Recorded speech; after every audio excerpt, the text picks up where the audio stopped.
Alors donc, souvent, les gens les religieux aujourd'hui, euh, vont être un peu, comment je dirais ça, ils respectent pas beaucoup les religions qu'il y avait dans le temps, les religions, disons, comme les religions romaines, grecques ou égyptiennes ou quoi que ce soit, quand il y avait plusieurs dieux. Tu sais, ils disent, ah non, ça c'est tellement primitif. Tu sais, on sait maintenant qu'un seul dieu, c'est évident. Tu sais, puis d'avoir un dieu de la guerre, puis un dieu pour le vin, puis un dieu pour la fertilité, puis un dieu pour la... Bon, ça a clairement pas de bon sens. Et, mais par contre, une chose que je remarque, moi, puis que je suis à peu près certain que ça a été un petit peu, comment je vous dirais ça, un peu un effort des religions monothéistes pour, puis je sais pas, en passant, là, ça, je parle strictement de la religion chrétienne quand je vais dire ça, parce que je sais pas, je vous avoue que je suis pas au courant si ce défaut-là a atteint les religions musulmanes et juives, mais dans la religion catholique, il y a beaucoup de saints thaumaturges. Thaumaturge, ça, c'est vous allez voir c'est quoi. C'est pas Thomas comme le prénom, ça s'écrit T-H-A-U, pardon, A-U-M-A-T-U-R-G-E-S. Et c'est des saints qui peuvent faire des miracles. Donc, les gens, puis j'ai vu ça dans ma famille plus jeune, mon grand-père, admettons, dans son auto, il y avait un petit Saint-Christophe, un petit médaillon de Saint-Christophe, parce que c'était le saint qu'on priait pour voyager en sécurité. En tout cas, puis ma grand-mère priait du saint quelque chose pour autre chose, puis bon, j'en ai quelques-uns.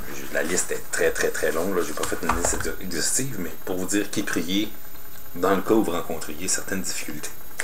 Alors, il y a Saint-Antoine de Padoue, qui est le saint à prier pour les objets perdus. Saint-Antoine du Rocher pour les dermatoses, quand même, c'est assez précis. Sainte-Apolline pour les maux de dents. Saint-Avertin pour les migraines et les vertiges. Sainte-Brice ou Sainte-Émérantienne pour les maux de ventre. Saint-Christophe, je l'avais dit, pour voyager en sécurité. Saint-Génitus pour les rhumatismes. Alors, pour dire, Saint-Gilles ou Saint-Jude, eux autres sont bien utiles. Eux autres, on les prie dans les cas désespérés. Ils disent pas des cas de quoi. Si vous êtes désespéré, Saint-Gilles ou Saint-Jude. Saint-Ignace de Loyola, pour, on le prie lorsqu'on on a des difficultés à prendre une décision. Saint-Monogonde pour la fièvre. Et mon dernier pour cette petite liste-là très amusante, Saint-Romuald pour les maladies mentales. J'allais dire une méchanceté. Je vais me rouler la langue et je vais me retenir. Mais toujours est-il que, donc, d'appeler ça une religion monothéiste, oui, il n'y a qu'un seul Dieu, mais quand tu es rendu que tu as une liste de saints à prier pour tel ou tel ou tel problème, je pense que c'est comme un penchant humain de vouloir avoir, comment je dirais ça, ses préférences. Ça fait un petit peu comme, pas un téléroman, mais quelque chose où est-ce que chaque personne s'identifie plus à un personnage qu'à un autre, ou quoi que ce soit. Fait que oui, on sait tous que le personnage principal, c'est Jésus, puis Dieu le Père et tout ça, mais on a une petite relation spéciale avec Saint-Christophe, mettons. Mettons un voyageur de commerce là, qui est tout le temps sur la route, là, va dire hey, moi Saint-Christophe, il veille sur moi. Ou pour tel et tel cas, même dans les journaux de Montréal, des fois on va dire, on va voir des annonces, dites tant de je vous salue Marie, puis votre souhait va vous être accordé ou des choses comme ça. Donc, puis en passant, quand la prière, j'ai un gros problème avec la prière. Si c'était seulement, à la limite, pour, disons, adorer Dieu, lui dire qu'on l'aime, lui dire qu'on est ses sujets fidèles et tout ça, je trouverais ça pas très utile, mais je veux dire, je comprendrais qu'un croyant puisse comme vouloir signifier son adoration. Mais quand on lui demande de changer quelque chose, de nous accorder une faveur, ou de nous aider, ou de... Dieu est censé avoir un plan divin.